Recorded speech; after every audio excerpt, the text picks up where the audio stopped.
Greetings and welcome to Growth Hacking Secrets. I'm your host Mohammed Siddique from Atlanta, Georgia, and the co-author of New Success Secrets available on Amazon. On this episode, we have a special guest, Bernadette Boas. Bernadette Boas is the ball of fire coaching, business success coach, speaker, and podcast host. Please join me to give a warm welcome to our guest, Bernadette Thank you. Boas. Thank you. It's great to be here. Welcome. Let Thank me you. start with this. Where were you? What happened? Who are you surrounded with that inspired you to do what you do today? Wow. Great question. So where was I? I was standing in the middle of the parking lot of the company I worked for 12 years, holding a pink slip and a single box of my 25-year career because I had just been fired. And I thought to myself, okay, so where do I go from here? And where are my true skill sets? But quite honestly, I wasn't surrounded by a lot of people other than my family. I'll say that through that experience, I really kind of realized that I needed to spend time with myself to understand why, after 25 years of a very successful career, I was standing in that parking lot with a pink slip in my hand. So I did a lot of self reflection, a lot of what I call excavating my soul, which also led me to really not only learn about myself, which we can talk about, but also it really allowed me to be inspired, to your question, to be inspired to help other professional women, both corporate and entrepreneurial, to go down a different path than I went. Go down the path of my successes and avoid avoid those paths that brought me to that parking lot. So that's what inspired me. What are the top three reasons why do people fail? Well, let's see. Why do people fail?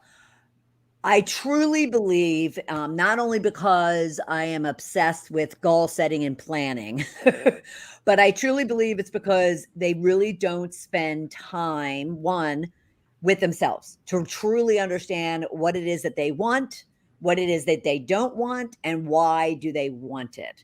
Because if they were to get down to those three questions and the core of those answers, they would be motivated and confident and energized around pursuing them regardless of what trials and tribulations come up, because they will. So that's one. Two, I think they then, if they have an idea of what all that is and they have a vision and goals and dreams, they keep it in their head. They're afraid to put it down on paper because they're now afraid of being accountable to it. And they're afraid of owning it, what I call declare, own to achieve. They're afraid of declaring and owning it because then, oh my God, what if I don't? What if what if I totally screw up? What if I lose all my money? What if I?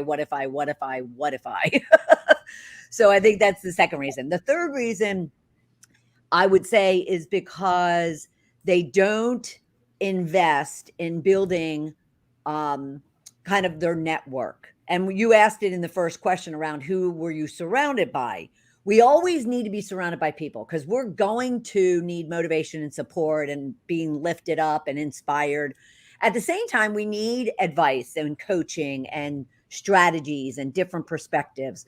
So, I see them struggle because they don't have that network of individuals, whether they invest financially in someone like a professional coach, or they even build a team of peers and mentors and just people that they trust in order to help them through what it is that they're working on. What is your greatest failure story? What did you learn and how did you recover from it? Oh my gosh. Which the greatest failure story. I would have to say when I realized why I was actually standing in that parking lot that I talked about with a pink slip in my hand, fired by my mentor who I adored and still do. And I adored for 12 years. Well, that excavation of the soul that I talked about and I mentioned, that took a good number of weeks and months and years, and I continued to work on, learning about myself. But I would say my greatest failure was recognizing that I was not truly a leader in corporate all those years, no matter how successful I was. I wasn't leading as a servant leader. I was leading more as a corporate tyrant and what you might call a witch with a B in it. And what I learned from it is that wasn't me. Everything that I did during corporate and lashing out the way I did, that wasn't truly who I was. And I knew that I didn't want to be. So my greatest lesson and what I learned was that people can change. Um, we all deserve an opportunity from those that love us and those that don't like us very much. we all deserve an opportunity to kind of show them that we can change and transform and shift. And I did completely, to the point where several years later, I came across a couple of people that I worked with, and they were looking at me, and I kind of sensed why. They were kind of like looking me up and down, and and all of a sudden one of them said, can I ask you a question, a personal question? I said, sure. And they said, have you had any work done? And I kind of like laughed inside and was like, what do you mean? But I knew exactly what they meant. And they're like, well, you look like 15 years younger, and then I bursted out laughing, and I said, well, that's what happens when you shed your bitch, and that led me to writing the book, Shedding the Corporate Bitch, which is my story and kind of my journey and my lessons. And, kind of that, what you say, how did I recover from it? It was a way for me to work through a lot of things. What are your top 3 success secrets that others can model from? Success secrets. Well, I would turn, those things that people struggle with. What you asked me earlier about fails, why do the people fail? I would turn them on the opposite, on their head and say, my success secrets is I love to plan and goal set, not to the point of analysis or paralysis by analysis, but even just to the point where I know what I want, what I don't want, what I need to do to get there. And then kind of I already plan out what could get in my way and kind of prevent me from getting there. So then I have solutions, because every problem has a solution. So that would be my second one. A success secret, apart from goal setting and planning. The second one would be really understand that every challenge, tribulation, issue, question you have has an answer or a solution to it. So instead of spending a lot of time getting in your head and overwhelmed and doubting yourself and getting insecure, what you have to recognize is just get it out of your head where all that drama is created, put it on a piece of paper on the left side of a piece of paper, and then just say, okay, how do I solve that problem? How do I create that new idea? How do I pursue that opportunity? And then just start very unemotionally, very logically making a list of things to start acting on. So that would be 2. And then third would be finding that individual or small group of individuals that you can lean on for advice, for mentoring, for coaching, for motivation, for inspiration, and have them. I hired my first professional coach probably within 6 months of leaving my corporate job and recognizing that I was going to go out on my own, because I wanted to be on my own. I didn't want to be alone. Right. So you want to be on your own, but you don't want to be alone. So a success model would be recognize early and prepare to start investing in you and your growth sooner than you going, oh, well, I don't want to spend money. I don't want to spend money on that. I don't want to, invest in that. The sooner you have that support system, the more successful you'll be. What motivates you within? Great questions. I love this. What motivates me within? Oh, just living. I mean, I did spend so many decades internal, like just ripping myself apart with anxiety and stress and doubt and insecurity and feelings of inferiority and intimidation. People would never have seen that, Sid, from looking from the outside. If they looked at me, they would never say, oh, she's insecure or intimidated, because I walked around with such, determination and kind of, robotic rigidity, a rigid appearance. And people would look at that as confidence and strength. And meanwhile, inside, I was just like, oh, ripping myself apart. So motivating me is helping others in whatever form that takes, helping others not go, put themselves through that. And to really, I from my book, Shedding the Corporate Bitch, Shifting from Bitch to Rich in Life and Business, I always talk about shed your bitches so you can honor your riches. So I really focus on helping people honor their riches so they can shed what is holding them back and keeping them from what it is that they want to achieve. What is your company's motto? We do everything. It's funny that you should say that. We do everything, in a way of that it is a ball of fire, that it is just really igniting the dreams and goals of, especially I focus on female professionals. At the same time, I have male clients, but so we just really want to ignite the ball of fire within you so you can create riches in your business and life. Who is your ideal client? My ideal client is female business coaches, consultants, and service providers, as well as corporate professional women who are looking to, up level and or polish. And some of them are struggling to kind of advance, and therefore I like to dig into why are they struggling. So female service providers, coaches and consultants, and corporate female professionals. So if any male is watching, they can stop it right now. No, absolutely not. No. Like I said, well, that would be a success model too, Sid, especially if we have entrepreneurs, right? You can serve, so many of them will say I can serve everybody, right? And that is something that you don't want to position, because that's not clarity, that's not information that someone can act on. Now, when you say female coaches, consultants, and service providers, all you're saying is that's your main target, that's where you're investing your time, your money, your resources.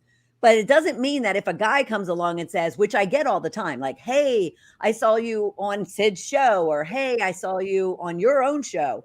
I really like your approach and your style. Then if they reach out to me, I'm certainly going to see if there's something I can do to help them. But I'm just not, I can't be everything to everybody, especially when it comes to marketing and messaging and that kind of thing. So I always tell my clients, get niched, but recognize that you're not turning away people other than if you don't want to work for them or with them. How do you find your ideal client?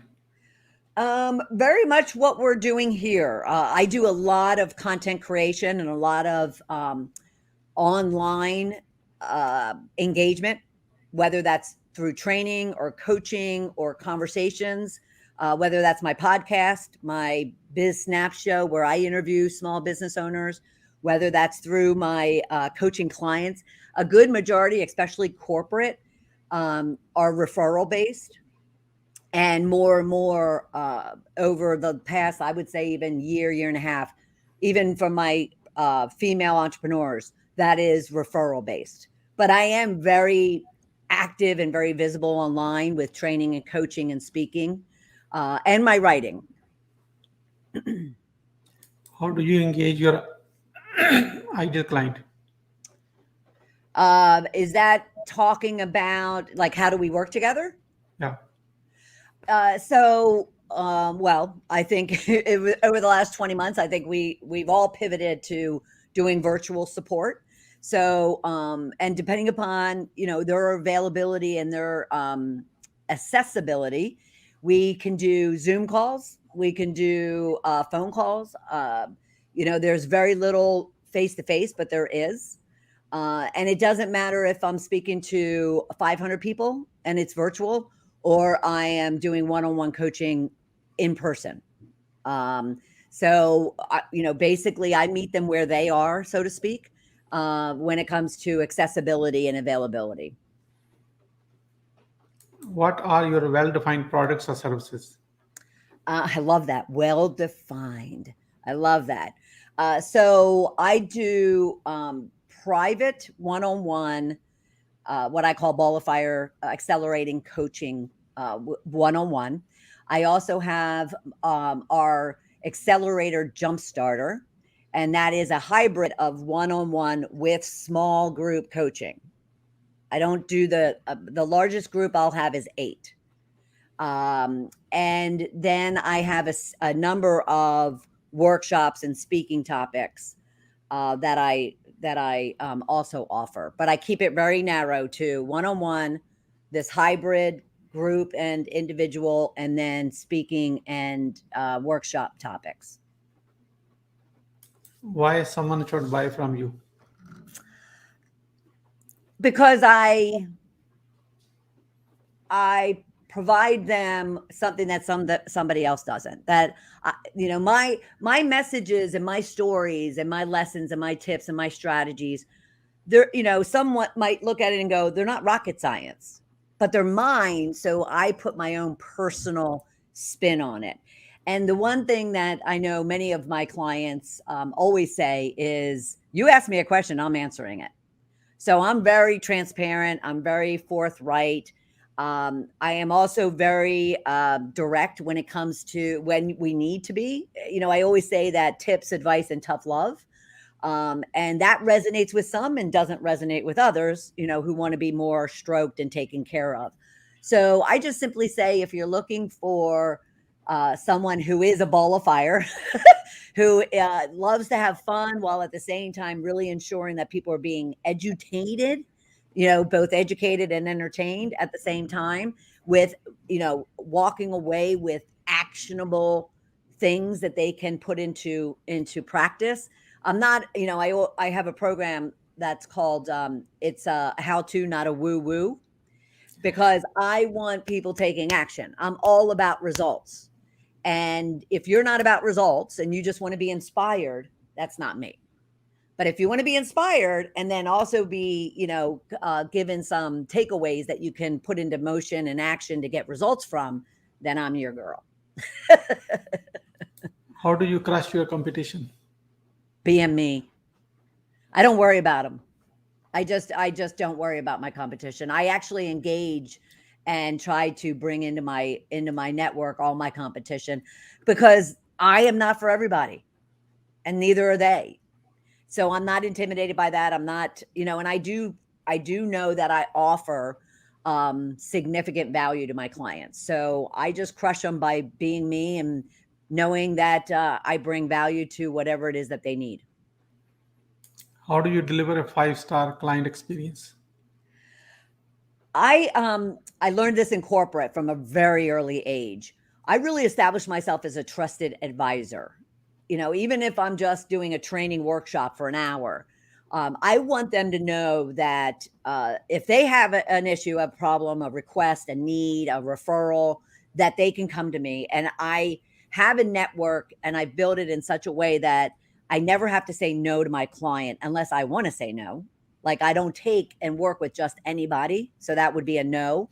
But if they come to me and they say, I have this problem, I'll say, I can't solve that. I'm not that person, but I know Sid, or I know Joanne, or I know, and I'll find the solution for you. So that, to so many of my prospects and my clients, current and past, has always been a differentiator of really amping up my level of service to them, because they know they can count on me to deliver results and to be someone they can have pure confidence and trust in getting the job done. How do you convert your clients into brand ambassadors? That's a fabulous question. I haven't focused on this intentionally, brand ambassadors intentionally, but just through my work and my delivery and my service to them and my support and my follow through, they naturally, all of a sudden become my brand ambassadors without even me even knowing. and realizing it. All of a sudden, I'll get a referral, I'll get a phone call, or I'll get a message, and they'll say, "Oh, this individual, suggested I join your group, or I, seek your advice on something," and I'm just like, "Oh, okay." And I would say 2021 was very much referral based by people I didn't even know that heard or saw from somebody something about what I do, and they reached out. So I just do it organically through everyday demonstration of who I am. How do you handle rejections? Well, I used to cry. No, I'm kidding. um, I used to be in my head about rejections up until about 6 or 7 years ago. And now I love a yes and I love a no, because both of them give you something. So the way I handle rejections is, one, if I have an opportunity right then and there, I want to learn why, I'm being rejected. I don't like to personalize it, but there's a rejection. But at the same time, I'll walk away and really assess it for myself. Like, what did I do? What did I not do? What did I ask? What did I not ask? But thirdly, I recognize that a rejection isn't necessarily a forever no. It might be, it's just not the right time. It might be I'm not the right person. And you know what? That's okay. That's all right. I just want to make sure they find the solution that they're looking for. How do you handle an angry client? With tender, loving care. Because I don't know, it's been a long time. I've had angry clients in my past, trust me, but it's been a very long time.